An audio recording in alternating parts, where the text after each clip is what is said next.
Assalamualaikum, salam cerita. Apa khabar semua? Sehat insya-Allah.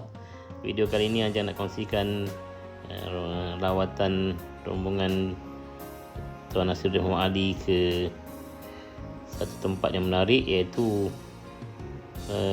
sawah padi bertingkat di Jatiluwih, Bali. Jom kita tonton.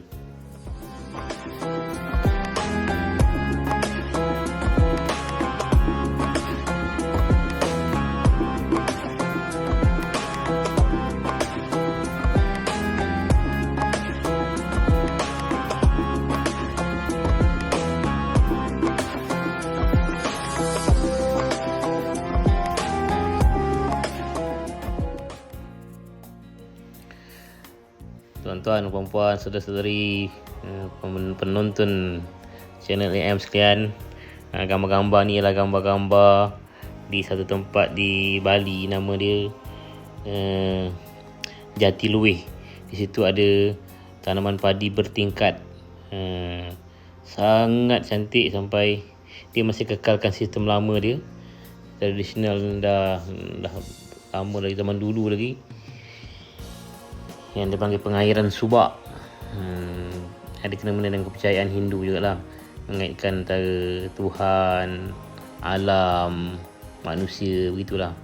Tapi memang cantik lah dia punya sistem pengairan dia, menanam padi di lereng-lereng bukit. Di sini kalau kita tengok gambar-gambar dia pun, ya Allah, sangat menarik lah, sangat cantik. Dan masih terpelihara lagi.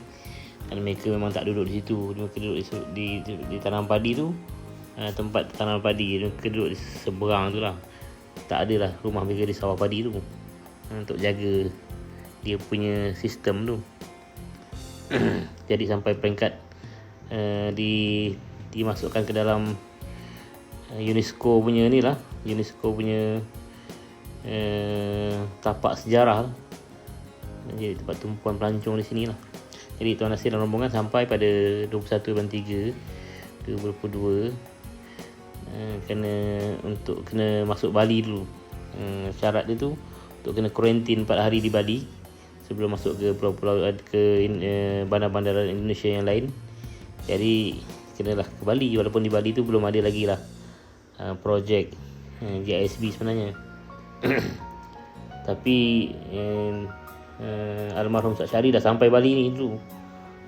Almarhum Ustaz Syari dulu, kalau ketika berekspedisi di Bali, setiap kali nampak masjid, rombongan tu akan kira 1, nampak masjid lagi 2. Sebab Bali ni majoritinya Hindu, yang sangat menyentuh hati Ustaz Syari ni. Mereka tu satu rumpun dengan kita, bangsa kita Melayu, bahasa Jawa ni lah kan, tapi agama masih lagi agama Hindu. Majoritinya sama, muka dia, kulit dia sama macam kita, tapi beragama Hindu kan. Sedih lah tak cari sebenarnya. Jadi setiap kali nampak masjid tu gembira, malah minta dikira berapa masjid kat Bali tu. Dan kali ni Tuan Nasir minta kawan-kawan, siapa yang dapat masjid dulu diberi hadiah. Tuan Nasir tawarkan hadiah, tapi rupa-rupanya Allah jadikan Tuan Nasir yang dapat masjid dulu. Ampun. Jadi inilah di suasana di destinasi pertama rombongan ni dengan Tuan Nasiruddin Muhammad Ali ni adalah kampung Jatiluwih lah, di Kecamatan Penebel kenapa ni, Kabupaten Tabanan, Bali, yang terletak kira-kira 42 km je dari hotel yang dia duduk, itu Hotel Novotel Airport. Jadi penginapan dia orang tak terlalu jauh, 42 km taklah jauh sangat. Tapi walaupun jaraknya tak jauh, perjalanan nak pergi sana tu makan masa lebih 1 jam lah, kerana jalan raya ni sempit kan, mendaki bukit begitu, berliku-liku, kenderaan pula banyak, jadi tak dapat nak speed lah. Jadi tapi seronok itu dapat tengok pemandangan sawah yang bertingkat-tingkat. Tengok tu, ya Allah, sawah yang padi ni semua ciptaan Allah lah, untuk kita nikmati kan. Dan aktiviti masyarakat di situ lah, yang bertani, bersawah, nampak lah dikekalkan dia punya suasana tradisional tu untuk tarikan pelancong, dan tak dibenarkan bina hotel ke apa kawasan, tak ada. Pelancong datang masuk kena keluar. Dia tak benarkan duduk situ pelancong lah. Jadi walaupun jalan dia berliku-liku, sempit dan sebagainya, tapi dengan melihat pemandangan yang indah begitu, sangat mengembirakan hati lah.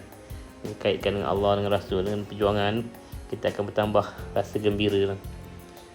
Jadi Jatiluwih ni merupakan gabungan dua perkataan sebenarnya. Jati ini maksudnya asli, jati, dan juga luweh yang maksudkan cantik dan ataupun istimewa. Dia seolah macam tempat yang kecantikan yang asli dan istimewa. Jom kita dengar apa Ustaz cakap. Pada semuanya, pagi ini kami ekspedisi ke Budugo, tapi singgah di Naman Jatiluwih, kawasan persawahan di Bali lah, yang jadi tempat tujuan wisata. Kadang yang dihormati Datuk Tuan PI, para LP semua sedang berehat lah sebelum sampai ke Budugo.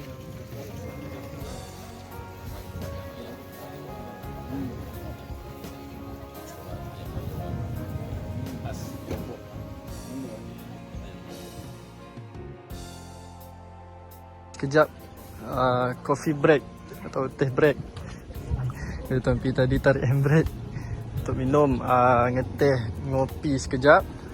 Ni di sampai Jatiluwih. Ni kenderaan kita semuanya.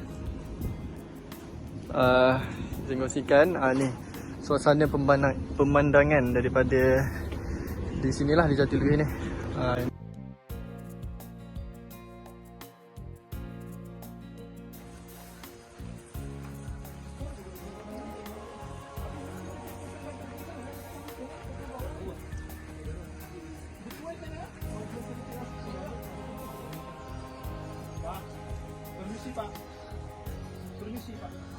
Jom, jalan.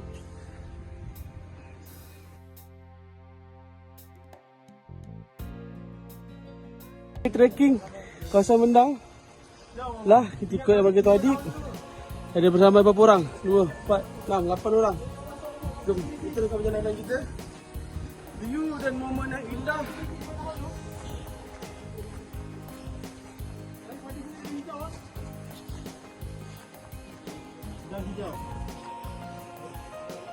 Jatiluwih.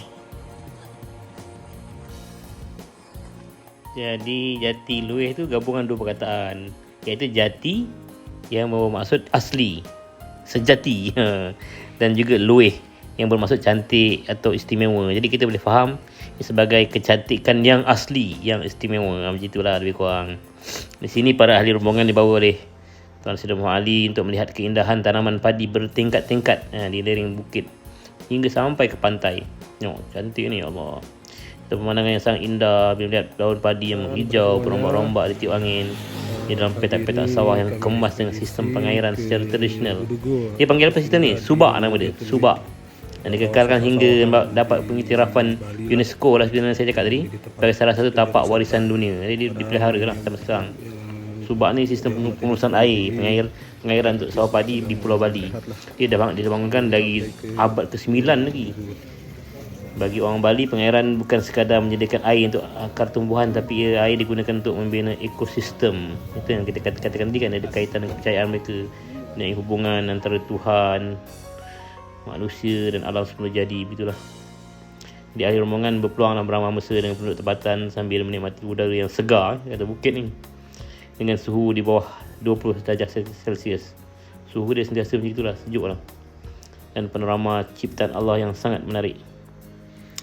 Kita harap, kita doakan dan mudah-mudahan Allah anugerahkan hidayahnya kepada penduduk desa Jatiluwih, agar Allah yang telah menganugerahkan segala keindahan, Allah lah yang dibesarkan, diagungkan, kerana dialah yang sebenarnya pencipta dan pentadbir seluruh alam ni, termasuklah Jatiluwih. Nampak yang cantik, yang indah tu dari Allah. Allah yang maha indah, maha cantik kan. Setelah mengunjungi desa Jatiluwih, Tuan Nasruddin dan rombongan kembali ke hotel penginapan dan sambil lalu ke jalan yang berhampiran dengan makam Syekh Habib Omar bin Maulana Yusuf Al-Maghribi, yang ni salah seorang wali di sini di Bali ni. Di Bali pun terkenal juga, ada wali dia. Macam di Jawa ada wali Songo, di Bali ni ada wali Pitu. Pitu ni bahasa Jawa lah kan. Siji, loro, telu, papat, limo, nanem, pitu, walu, songo. Jadi songo tu wali 9, pitu ni wali 7.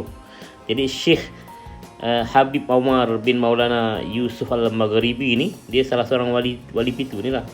Dan nampaklah kebesaran itu sampai Terperingkat tu ketika gunung berapi berlaku di Gunung Agung ni, meletus gunung berapi di tahun 1963.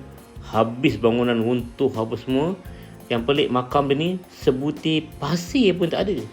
Yang tu orang tahu dia ni, orang dah tahu dia orang biasa, orang luar biasa kan, tapi nampak lah bukti dah meninggal dunia pun karamahnya masih berlaku kan. Itulah yang Allah izinkan. Jadi itu saja dari Yanjang untuk kali ini. Paparan-paparan yang membantu kita untuk sama-sama mengikuti perjalanan Tuan Pengerusi Eksekutif JSB ke Indonesia yang baru bermula. Mudah-mudahan kita dapat ikutilah sepanjang perjalanan beliau untuk kita lihat silaturahim, ziarah dakwah tijarah, juga melihat seluruh projek-projek JSB dan juga staf-staf JSB di Indonesia pula setelah beliau berada di Timur Tengah, di Eropah dan di Malaysia. Sekarang beliau dan rombongan berada di Indonesia, bermula di Bali ini sendiri. Jadi kita doakan semoga aktiviti JSB dan seluruh tim kepimpinan dan juga tim-tim dari RPU dapat berjalan dengan lancar dan dibantu oleh Allah SWT, dan akhirnya insya-Allah cara hidup Islam ini dapat dinikmati bersama oleh seluruh manusia, khususnya mereka yang berada di timur ni, kerana orang timur ni tunggu giliran lah sepatutnya untuk membela agama Islam ni. Di tempat lain dah banyak agama Islam ni dah pernah membela Islam dan dah pernah gemilang atas nama Islam. Bangsa Arab dah pernah lah, bangsa Kurdi dah pernah, bangsa Turki dah pernah, bangsa Melayu je ni yang belum sebenarnya. Jadi kita harap inilah giliran Melayu. Allah sebut dalam Quran apa? Wa tilkal ayyamu nudawiluha bainan nas. Dan begitulah hari-hari yang Allah pergilirkan di kalangan manusia. Jadi Allah pergilirkan lah kalangan manusia ni nak berkuasa, menemukan tampuk kuasa. Allah sebut dalam Quran, annal arda yarithuha ibadiyas salihun. Sesungguhnya bumi ini kami wariskan kepada hamba-hamba kami yang soleh, yang baik. Ada ulama yang menafsirkan yang maksud baik itu sama ada dia tu sangat boleh membela atas nama keduniaan, boleh menyediakan kemudahan hidup yang sempurna bagi manusia, atau memang orang tu baik, soleh di kalangan orang Tuhan sampai Allah datangkan rahmat dan berkat dari Allah. Allah bantu semua walaupun tak nampak moden, tetapi hidup bahagia. Sekarang nampaknya giliran orang yang dapat menyediakan duniawi dapatlah keselesaan walaupun berlaku macam-macam hal, macam-macam keadaan kan. Untuk sampai peringkat orang yang betul-betul orang Allah, kena memerlukan semua kita baiki diri lah. Allah takkan datangkan pemimpin yang baik kecuali rakyatnya rakyat yang baik. Jadi kita pernah dengar cerita orang kata Sayyidina Ali, wahai Sayyidina Ali, zaman Sayyidina Abu Bakar, zaman Rasulullah tak ada pun berlaku penentangan seperti zaman kamu. Zaman Sayyidina Umar, zaman Sayyidina Osman tak ada lah macam zaman-zaman kamu. Kenapa zaman kamu tu buat sangat penentangan? Kata Sayyidina Ali, zaman tu pemimpin tu mereka lah, dan rakyatnya seperti aku. Zaman aku sekarang pemimpin seperti aku, tapi rakyat macam kau dia jadi masalah. Betul Sayyidina Ali cakap tu memang pulang paku buah keras. Kalau kita jahat kan, Allah uji macam-macam lah. Walaupun ketika itu Sayyidina Ali dia tetaplah seorang yang baik kan, tetapi oleh kerana rakyat dah tak kerti nak bersyukur, maka berlakulah pemberontakan, berlakulah sana sini dan menyusahkan semua pihak. Ampun maaf, kita jumpa lagi. Assalamualaikum warahmatullahi wabarakatuh. Kami ekspedisi ke Budugo, tapi singgah di Namanjatulwi, kawasan persawahan di Bali lah, yang menjadi tempat tujuan wisata. Kadang yang dihormati Datuk Tuan PI, para LP semua sedang berehat lah sebelum sampai ke Budugo.